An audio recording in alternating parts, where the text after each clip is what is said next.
mo sa Diyos na magkaroon ka ng kakayahan na baguhin mo yung iyong kalagayan.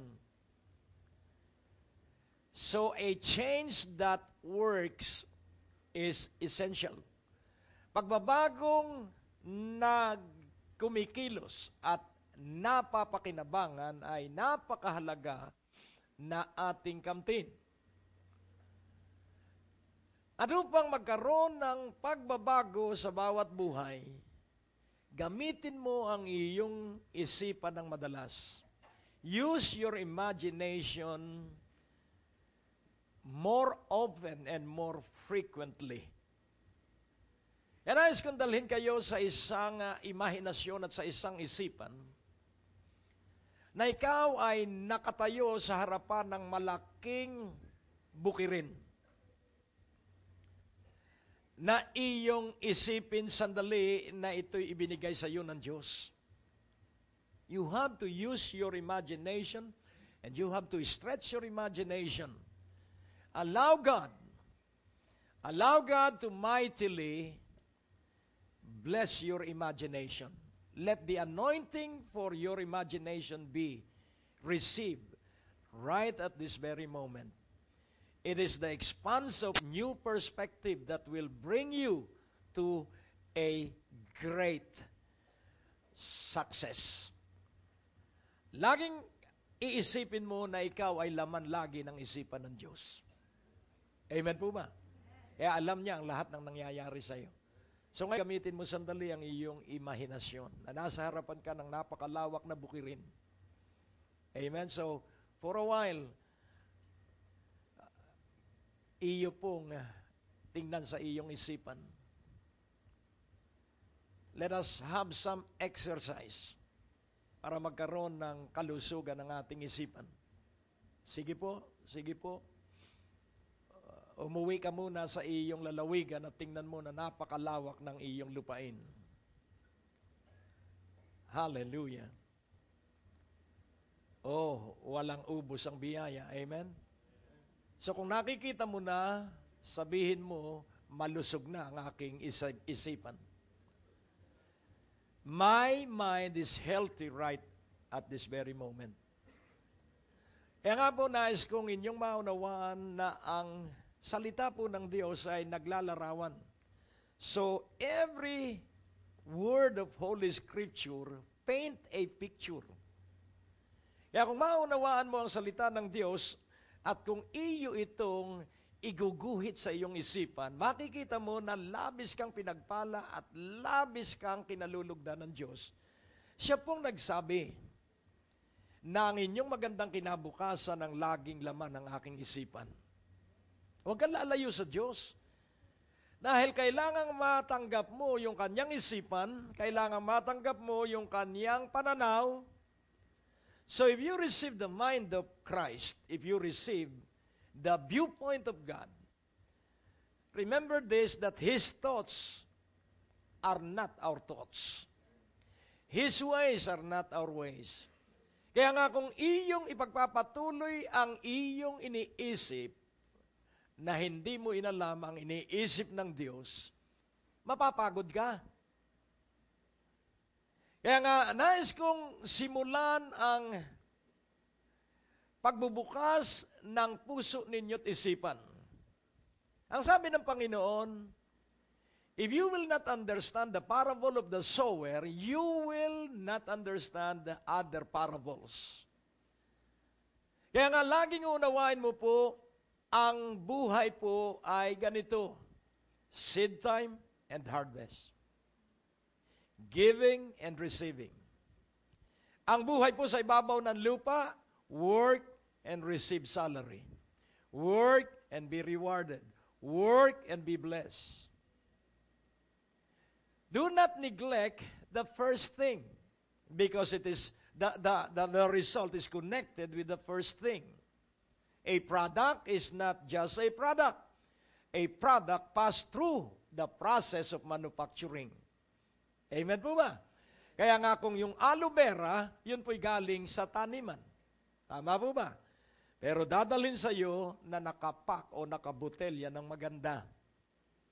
Maganda pagdating sa iyo, pero yung proseso ng pagdadala ng maganda sa iyo. Kaya nga atin pong unawain, revival is this. You have a remind mind if you are willing to leave behind all your blessings and look at for another flow of mighty blessings. Do not live in yesterday. Ganito po kasi ang yesterday at ganito po ang future. Ang pinakang statement ng mga taong nabubuhay sa nakaraan, kung sana, if only. Yung taong nabubuhay sa hinaharap, ay ganito naman ang kanyang pananalita, baka ako'y malugi. Hello? Pero yung nabubuhay sa kasalukuyang nagtitiwala sa Diyos, why not? Amen? Why not? So, you will have a fearless attitude to try the impossible. Ang imposible habang hindi mo ginagawa. Amen po ba? Pero kapag ginagawa mo na, saka mo matutuklasan na napakadali pala. When you understand, you will have a renewed mind. But when you act, you will have a renewed life. Understanding will create a renewed mind. Acting will create a renewed life. Blessed are those who read. Blessed are those who hear. But more blessed are those who live. Amen po ba? Kaya nga, unawain mong mabuti na ang ating kaunlaran ay nasa ating pagpapasya. Kaya ang titulo ng mensahe, simpleng-simple lang, our altered mindset. Altered mindset. Mindset. So, altered mindset. Unawain natin yung word na altered. Pagpapasok ka po't bibili ka ng bestida o ng pantalon, meron dong alteration department. Pag mahaba ang pantalon, puputulan at paiiksiin. Ano ang ibig sabihin ng alter? Nagkaroon ng pagbabago.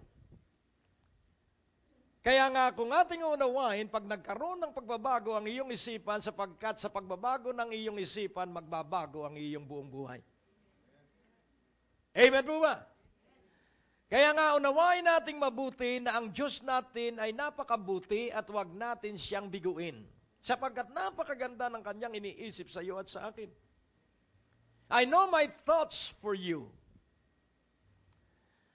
Not, ano po ang sabi? Not to harm you, but to give you an expected future. The Lord said, I will never fail you. I will never forsake you. I will never leave you. I will never abandon you. If you have an altered mindset, magkakaroon ng pagbabago ang iyong buhay. You can say, I can do all things through Christ who gives me strength. It is not us. It is Jesus Christ. Alam mo, kung ikaw lamang po ay magsasanay na manalig at magtiwala sa Diyos at sa Kanyang salita, huwag ka na pong lalayo. Nakasumpa ang buhay ng mga taong ayaw sa salita ng Diyos. Kaya nga may babala ang Biblia, do not change or alter the ancient landmark. Kung makikita po natin ang mga lupain ay meron pong mga tinatawag na boundaries. At kung ating unawain po, ang ating buhay is only bounded by the Word of God. And we cannot get out of the Word of God. Kaya kailangan malaman natin ang salita ng Diyos line by line, verse by verse, precept by precept. Kaya nga kailangang magsanay po tayo sa salita ng Diyos. Tuloy-tuloy na kasanayan at kawilihan at kasabikan sa salita ng Diyos dahil wala pong bubuhay sa atin kundi ang salita ng Diyos. Napakaliwanag po ng Biblia. If you come to me, you will never hunger. If you believe me, you shall never thirst. Kaya nga unawain nating mabuti that God is a spirit, that man is a spirit, and Satan, the devil, is a spirit. There is food for the spirit. That is why, ang sabi ng Panginoon, drink from the living water. Eat the bread of life. So, atin pong pansinin na ang tinapay ng buhay ay ang salita ng Diyos. At ang tubig ng buhay ay ang salita ng Diyos. Wala pong taong magtatagal na maganda ang ugali pag gutom at uhaw. Wala pong tao na mapipigilan ang kanyang sarili kapag gutom na gutom siya at uhaw na uhaw siya. Kaya nga, unawain nating mabuti, an altered mind set. Kailangang iyo pong matamo ngayon. Kaya nga, unawain natin sa Proverbs 4:7. Iisa-isahin ko po kung paano magbabago ang inyong isipan at makapanatili kayong maligaya sa bawat araw. Tandaan mo po, your crisis, your test, your trials are materials for a good character. Material for us to be strengthened. Material for us to see how God sees. Makita kung paanong nakikita ng Diyos ang bawat bagay. Wisdom is the principal thing, semicolon. Therefore, get wisdom. And with all understanding, wisdom that you do not know will not profit you. Ang karunungan mo naunawaan ay hindi mo pakikinabangan. Kaya nga ating unawain, ang unang utos sa unang tao, alam nyo yung first commandment doon sa unang tao, be fruitful. Naunawaan po natin, yun pong utos na yun. At mismo ang sabi ng Panginoong Hesukristo, apart from me, you cannot do anything. Without me, you are nothing. This is very powerful truths na hindi ka pwedeng magtagumpay ng hiwalay kay Jesus. Na hindi ka pwedeng mabuhay kung wala si Jesus. Kaya magpapabalik-balik ka sa kalungkutan at kabiguan. Kahit na napakayaman mo na, kapag si Jesucristo'y nasa labas ng iyong buhay, hindi ka magkakaroon ng kasiyahan. Satisfaction will be far from you if it is not Jesus Christ, the very core of your life. Kaya nga po ating unawain, umalis na po tayo sa mga kalungkutan. Magsimula na tayo at magtuloy-tuloy tayo kay Jesucristo. Amen po ba? Kaya nga kung atin pong unawain ng Panginoong Jesucristo pag nagturo, grabe. Sinasabi ninyo, pansinin po natin ang turo ng Panginoon sa isa doon sa kanyang mga turo, sinasabi ninyo na 4 na buwan pa bago ang tag-ani. Pero sinasabi ko sa inyo na ang anihin ay hinog na para gapasin. So, you don't have to wait. You have to use your understanding of the wisdom that comes from God. So, how shall you receive wisdom? Kailangan pong magkaroon ka ng healthy imagination. Ang laging nakikita mo sa kabiguan ay tagumpay. Ang laging nakikita mo sa sakit ay kalusugan. Do not be obsessed sa sakit dahil baka ang iyong punto na ng buhay ay ang sakit at hindi na ang nagpapagaling. Baka ang punto ng iyong buhay ay salapi na at hindi ang nagtutustos. Huwag kang padaraya sapagkat ang labanan ay dayaan. Lansihan ang labanan. At ibig ng dyablo na ikay magpakaabala sa iyong buhay. Pero ang sabi ng Biblia, unahin mo ako. So ano ang unang iyong hahanapin? But seek ye first the kingdom of God and His righteousness, and all these things shall be added unto me, unto you. Ngayon, paano mo ito maunawaan? Di sundin mo. Ano ang unang utos? Be fruitful. Kaya pag hindi ka mabunga, merong linabag ka na pangunahin. Be fruitful and multiply. Kaya nga ang sabi ni Joshua, me and my household, we shall serve the Lord. So, yun po ang fruitfulness. You and your household is serving the Lord. Worship God in spirit and truth and serve Him. Incomplete po yung worship. You have to go farther para matanggap mo ang kabuuan ng pagsasagawa ng katotohanan. When you are a worshiper of God, you are also a servant of the Lord. Yun po yung missing link. You worship God but you don't serve God. And then, you are perplexed and asking question, why? Let the whys of your inquiry be the deeper whys of knowing who Jesus is. Kailangan ang iyong mga pagtatanong, ano po, bakit? Kailangan pong yun ay dahil ikay maunlad na maunlad kay Jesus. See yourself as God saw you. Bago nilikha ng Diyos, pinagpala muna niya ang kanyang nilikha. Kaya nga unawain mong mabuti, you are commanded to be fruitful and to multiply. So, ibig sabihin, ang lahat ng pananim ay dumarami ang binhi. Amen? So, in every seed, there is a forest. Amen po ba?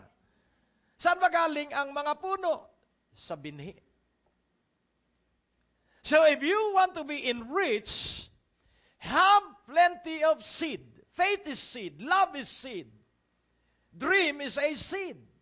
Increase those seeds. At mararanasan mo kung gaano kaganda ang buhay. At magkakaroon ka ng maraming oras. Kapag hindi ka na nakakapag-relax, mali ang iyong buhay. Hello? Kapag hindi ka na nakakangiti, mali ang iyong buhay. Dahil ang buhay po ay magaan lang. Amen? It is easy. And its burden is light. Kaya kung bigat na parang buhat mo ang buong daigdig, mali ang iyong buhay. Kailangan ini-enjoy mo. Na kapag nakaupo ka sa mesa, you are enjoying the food. Hindi yung nagmamadali ka, ako, malilate na ako. Kaya ka nalilate dahil hindi una ang Diyos sa iyo. Ganyan lang pong kasimple ang pag-analyze ng buhay. Pero kapag una sa iyo ang Diyos, kahit mawala yung transaction mo, magpupuri ka sapagkat sasabihin mo, iba ang gusto ng Diyos sa akin, mas malaki. Amen po ba?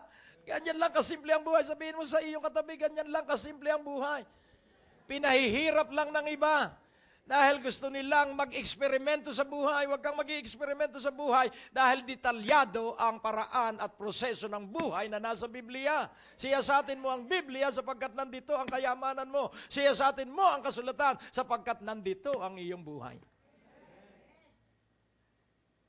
Laging tatandaan mo po, you will have a healthy insights. What is insight? Knowing things that you cannot understand in the process of your consciousness. Na makikita mo na yung taong kausap mo ay hindi pala siya ang dapat na makasama mo. Na yung paglalagyan mo ng pera, kapag ikaw ay nawawala ng pera, ang dahilan dahil hindi ka nasa tamang pangunahing dapat na iyong nasa gawa.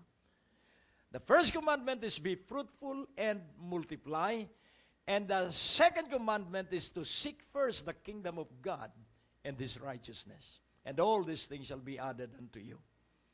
Sa lumang tipan, ang tao'y naghahanap buhay para buhayin ang kanilang sarili. Sa bagong tipan, ang tao'y nabubuhay para maghanap buhay para may ibigay sa iba.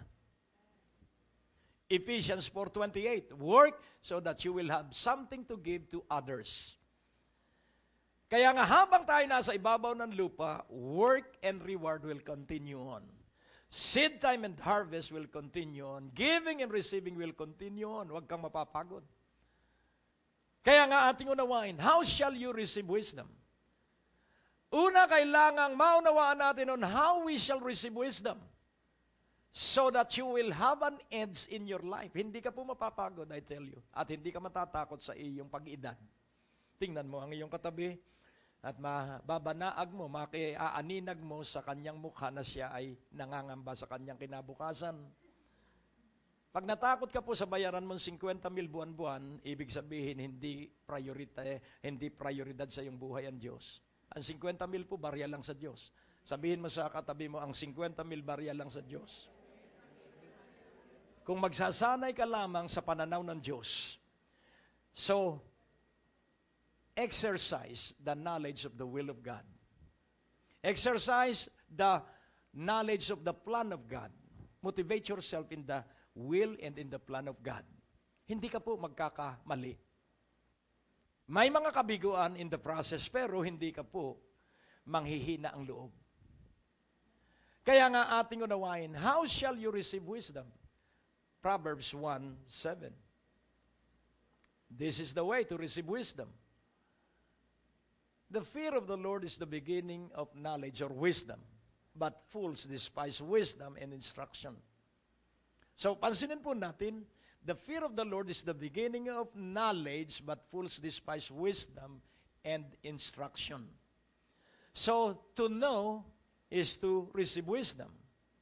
Not only to receive wisdom, but to obey instruction. So, ang kabuuan po ng karunungan ay meron pong ipinagagawa. Sa Psalms 32, verse 8, kung ikaw lamang ay maggugugol ng maraming panahon ng pakikinig sa boses ng Diyos. Amen po ba? Magkakaroon ka ng innovation, not status quo in your life. Magkakaroon ka ng sarili mong kumpanya at hindi ka maghahanap buhay para sa iba. Ang iba ang maghahanap buhay para sa iyo. But receive first wisdom. Amen? I will instruct thee. So sino raw po ang magbibigay sa iyo ng instruction? I will instruct thee and teach thee. So instruction without teaching is incomplete. So when He instruct, He will teach on how. Teaching is on how to apply, on how to attain, on how to do. Yun po ang teaching. So I will instruct thee and teach thee in the way which thou shalt go. I will guide thee with mine eye. So instruction, and then teaching, and then guidance. Kompleto po ang Diyos. Amen po ba? Maraming taong sawang-sawa na sa kanyang hanap buhay. Pagod na. Paano hindi ang Diyos ang kanyang Panginoon? Ang Panginoon niya ay ang kanyang sarili. Kaya ko ito, kaya ko. Hindi mo kaya yan. Papapagod ka. Kaya mo. Pero pag under stress ka na sa pagkain mo, magkakaroon ng imbalance na kalusugan ng iyong katawan. You have to enjoy the food you eat. Huwag kang kakain ng nagmamadali. Worship God while eating. Hello? Amen. Sabihin mo sa iyong katabi, yun ang susi.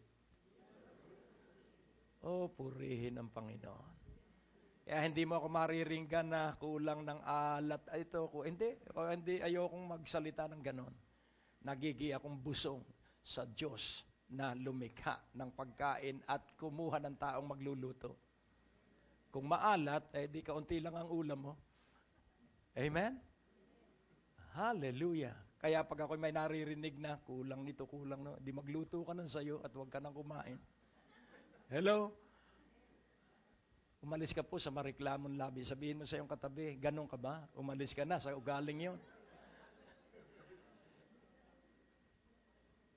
Laging maririnig ang traffic. Di pumunta ka sa buwan. Given na po ang traffic, di agahan mo. Umalis ka ng madaling araw para hindi ka ma-traffic. At umuwi ka ng gabi para wala din traffic. Tapos sasabihin, paano ang pagtulog ko? Gigising ako ng maaga. Problema mo na yon. Nakukuha niyo po. So, kung gusto mo ng magandang buhay, enjoy the traffic at makikita mo dadalo yon ang hindi mo napupuna. Why? Dahil hindi ka mareklamo. You will eat the good from what you are saying. You shall be blessed from what you are saying. Amen? Kaya pag sinabi mo, ang bahay ko'y pinagpala, yun ang mangyayari sa iyong bahay. Marami sa Kristiyano ang hindi naliligayahan doon sa kanilang bahay. Paano nakatingin na doon sa bahay ng iba? Huwag ka titingin doon sa bahay ng iba. I-enjoy mo yung iyong bahay. Amen?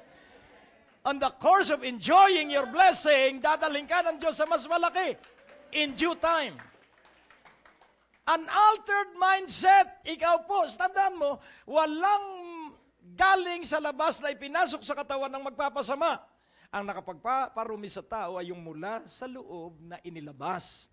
Hallelujah! Kaya magsanay ka na walang reklamo ang iyong labi. Kung magrireklamo ka, kagatin mo ang iyong labi.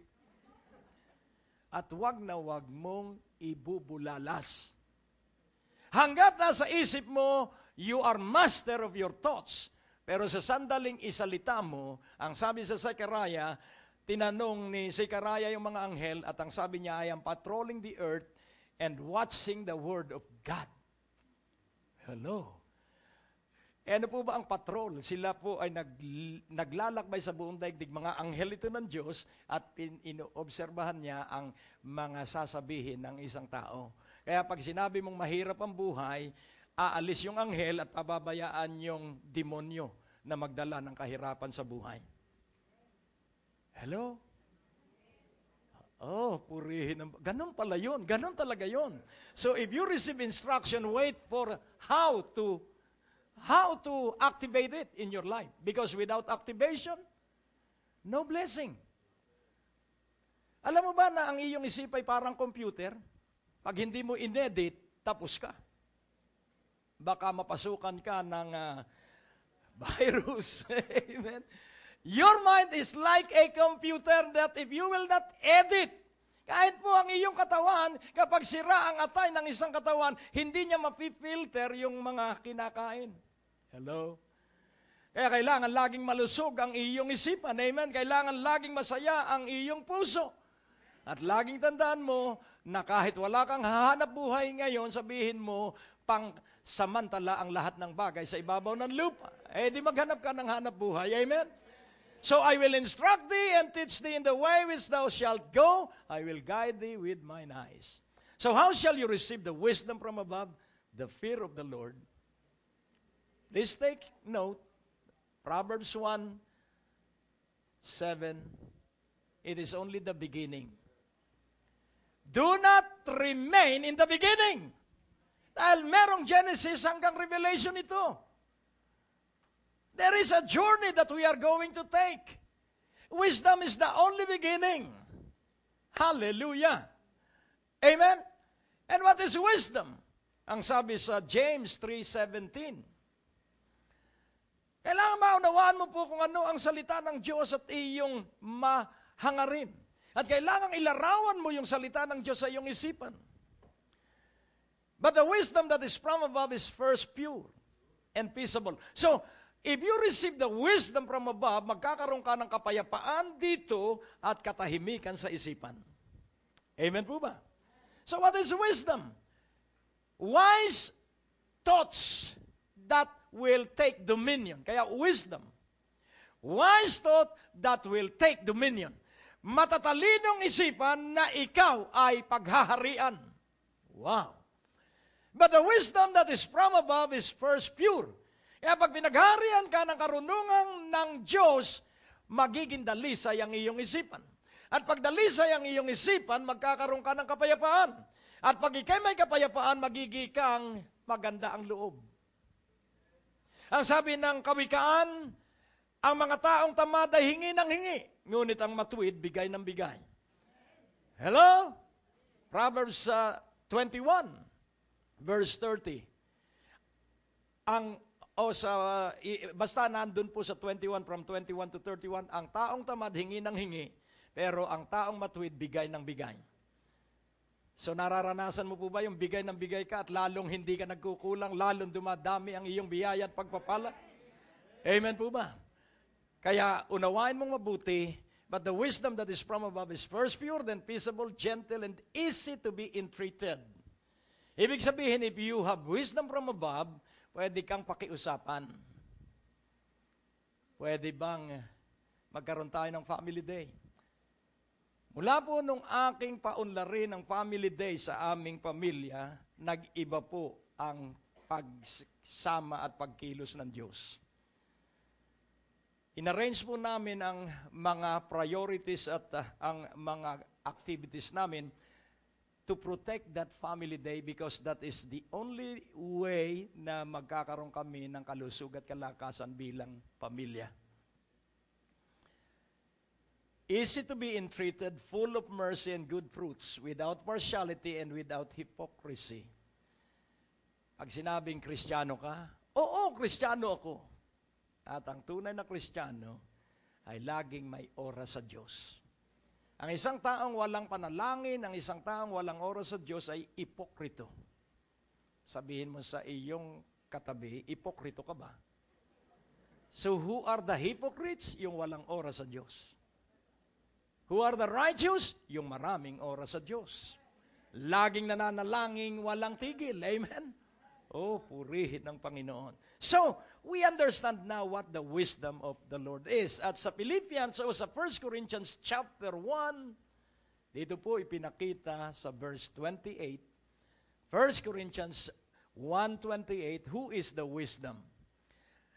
And base things of the world and things which are despised hath God chosen, yea, and things which are not to bring to naught things that are. So pansinin po natin, kung wala mang kwenta ang ating buhay ngayon, laging tatandaan mo po, dadalhin ka ng Diyos sa may kwentang buhay. Sa paanong paraan? Sa verse 29, that no flesh should glory in His presence. Sa verse 30, that according as it is written, but of Him are you in Christ Jesus, who of God is made unto us wisdom. Who is our wisdom? Who is our wisdom? Who is our wisdom? Hallelujah. And righteousness and sanctification and redemption. First, wisdom. Second, righteousness. Righteousness is what you are. Righteous is what you are doing. So righteousness is what you are, and righteous means what you are doing. So, wisdom and righteousness and sanctification and redemption. Kaya nga ating unawain yung sanctification is to be set apart. Kaya pag ikaw ay may karunungan ng Diyos, ikaw ay nasa katwiran ng Diyos, at kapag ikaw ay nasa katwiran ng Diyos, ihiwalay ka ng Diyos sa karamihan at makikita nila ang kaibahan ng iyong buhay. Amen po ba? Amen. Hallelujah. Ibang-iba ang iyong buhay, sila'y pagod na, ang aga nilang gumising, gabing-gabi silang matulog, pero wala't wala sapagkat butas ang kanilang sisidlan. Pero ako, ikaw, marami tayong oras sa Panginoon, kaya kahit kulang, tayo'y maligaya pa rin. Sapagkat nalalaman natin ang kakulang at kakapusan ay pansamantala, pero ang kasobrahan, bagamat pansamantala rin, mas marami ang mga araw ng kasobrahan kaysa kakulangan. Kung tatanggapin mo ang karunungan ng Diyos. Amen po ba?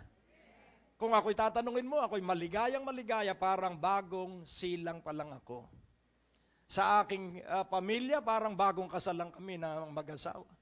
Because we enjoy God, so we enjoy one another. Wala na po ang altercation, wala na po ang pagtatalo-talo, wala na po ang pagsisigawan, bulong na lang.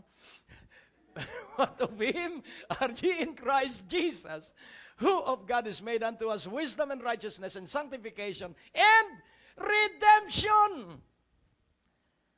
Amen po ba? Kaya nga unawain mong mabuti, kapag nabubuhay ka sa karunungan ng Diyos, makasusumpong ka ng pagliligtas. Sa kakapusan, sa kahirapan, mababayaran mo ang iyong mga bayaran. Why? Because God is your provider. God is your supplier. Sa Psalms 50 verse 15, kailangan magpakaalam ka sa Diyos. Sabihin mo sa iyong katabi, ako'y maalam na sa Diyos. Sa Psalms 50 verse 15, and call upon me in the day of trouble. Sino ron tatawagin mo? Hindi po ang financing institution. Pag ikaw daw ay gulong-gulo, sino ang tatawagan mo?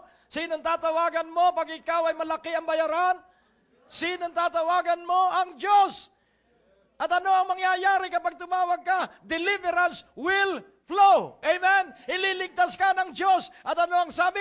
At pag naranasan mo ang pagliligtas ng Diyos, luluwalhatiin mo ang Diyos. Pararangalan mo ang Diyos. Amen?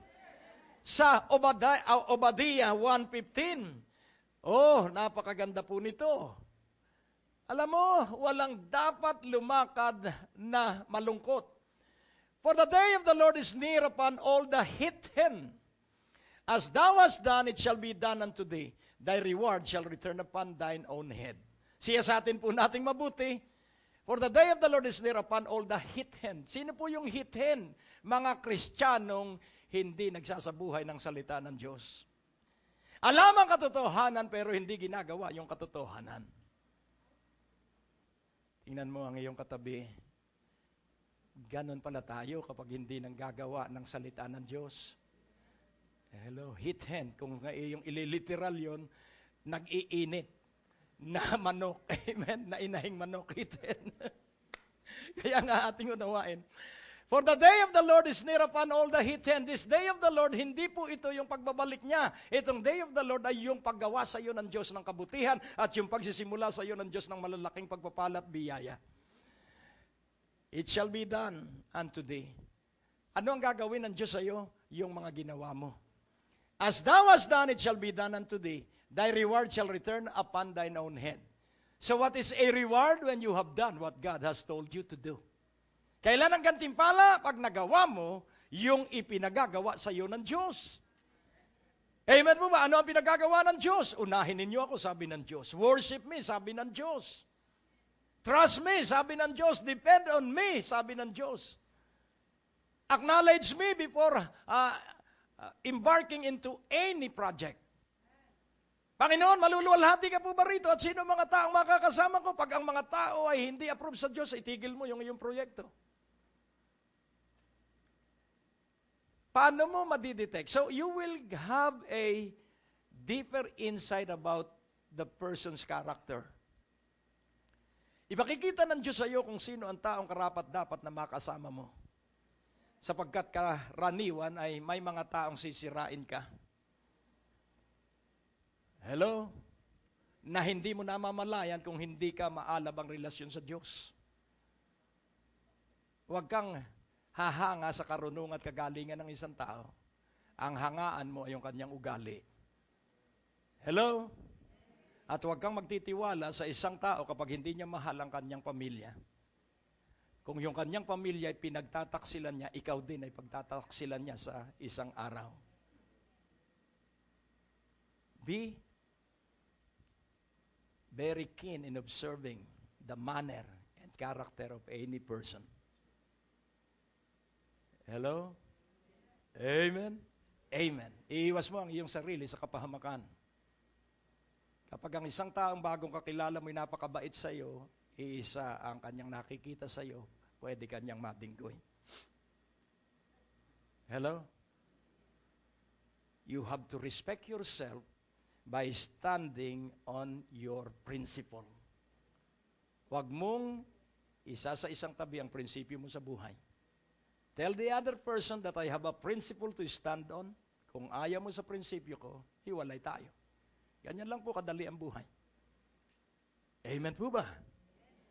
Kaya nga, meron kaming pinasok na isang hanapbuhay, inimbitahan kami at napakalaki nung project at napakalaki talaga nung magiging, kung magtatagumpay yun, napakalaki ng salapi. Pero the moment na yung mga investor ay nakita namin na sila'y gagawa na ng lahat ng kahit masamang paraan para mangyari yung project, humiwalay po kami sa kanila. You know why? Mahihiwalay ka sa Diyos kapag mali yung pamamaraan. Higit pong mas mahalaga ay ang Diyos kaysa anumang bagay. Sabihin mo sa iyong katabi, mas higit na mas mahalaga ang Diyos kaysa anumang bagay. Kaya nga, unawain mo mabuti, receive wisdom, and the way to receive wisdom is the fear of the Lord. So, wisdom is only the beginning.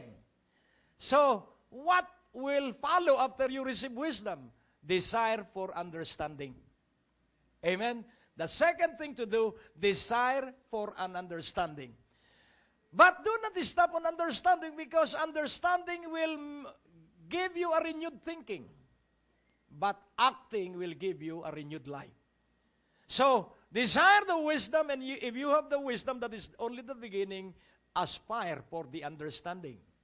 On how? to make it and how to live it and how to apply it in your life. Dalawa po ang wisdom, phronesis at sophia.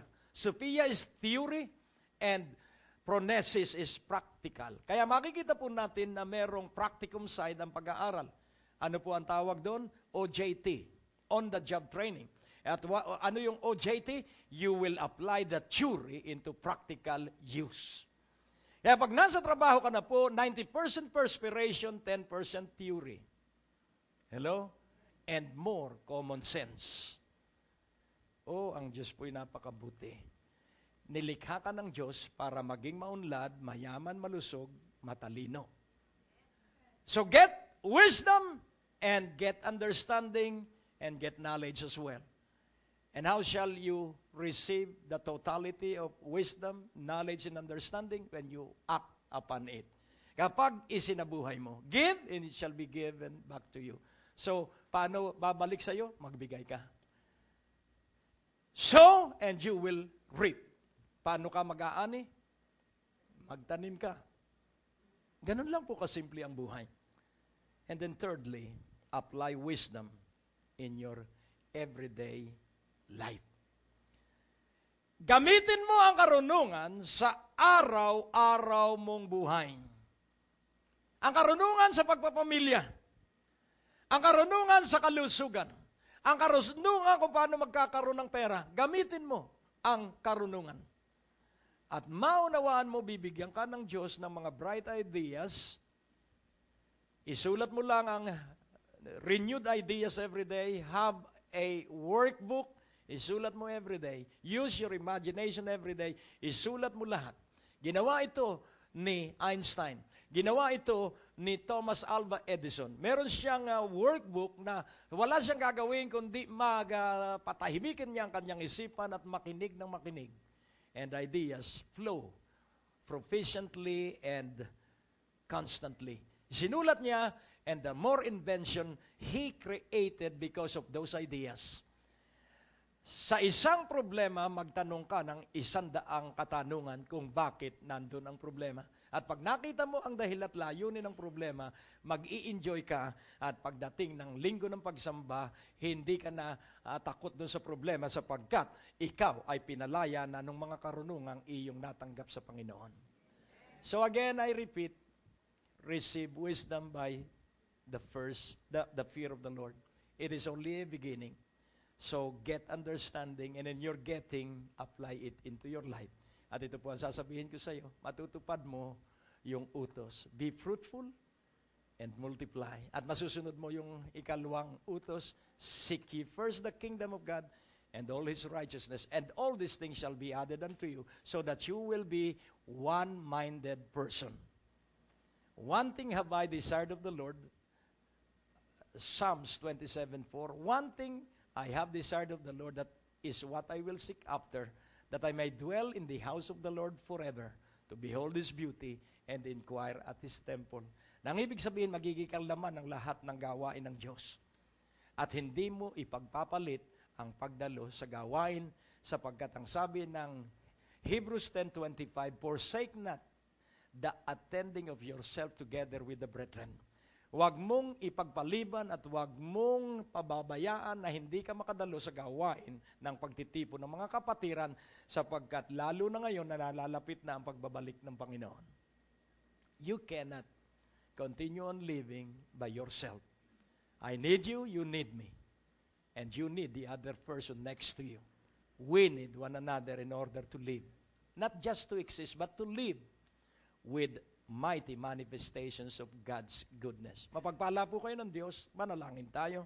O Diyos, kay buti mo, wala kang katulad. An altered mindset will create a mighty change in its life. Magkaroon sila ng pagbabago sa kanilang pag-iisip at maluwalhati ka sa pagsasabuhay ng mga binago nilang isipan. Sa iyo ang kalwalhatian naman sa pangalan ni Jesus at ang lahat ay nagsabi ng Amen. Ang Diyos po ay napakabuti.